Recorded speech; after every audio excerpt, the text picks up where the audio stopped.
Hey, I thought I would do a kind of general topic today talking about uncomfortable emotions. This is a really continuous theme in therapy with almost anybody, and when you think about it, it makes perfect sense. How many of us are really used to and embrace experiencing emotions like anger or envy or hurt, sadness, anxiety, things like that. I think part of the problem is that we are kind of trained unknowingly to either ignore those emotions or push them away or just kind of run away from them as fast as we can or just deny that we're having them. So many different things, and this does such a disservice to us, and we don't even realize it. So even like we might hear things of, oh, don't feel that way, or this is my favorite, Meredith, smile. So, it's actually, to me, really important that we practice some awareness of what's going on with our emotions, maybe even some self-compassion with what's going on, and also what I really like to refer to as compassionate curiosity. So, a few kind of quick steps just to get us started and then see how this works in your life.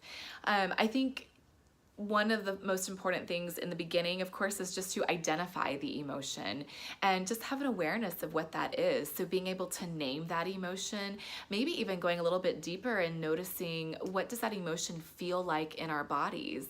So I know sometimes I'm not even aware that I'm anxious until I begin to feel my stomach is kind of feeling off or something. And then when I check in, I'm like, why is that? And I realize I'm stressing about something or just anxious about something coming up in the future.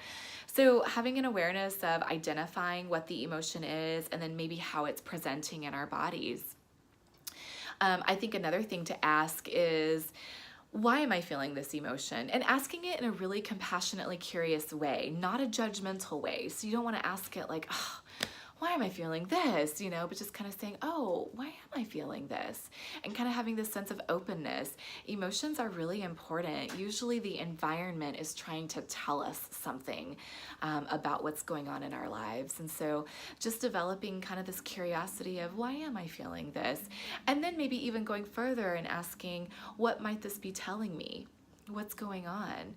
What can I, relate this to in terms of what's been going on? And then you might ask yourself, what do I want to do about this? And I would adopt multiple perspectives. Well, I could do this, I could do this, I could do this. And just kind of seeing how each one feels, If it's anxiety, it could be, well, one option is just to ignore it and don't do anything about it.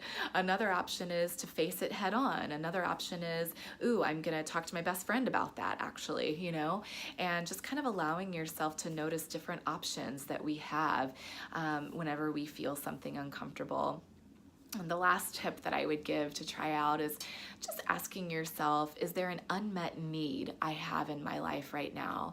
And again, asking that in a really curious and open way. It may be there's nothing going on. It might be that you come up with 3 unmet needs that you didn't even realize.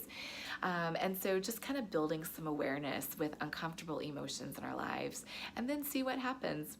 If you notice something in particular that you want to come in and process even more deeply with what you found out, then definitely feel free to contact us and we'll schedule an intake with you. Thanks.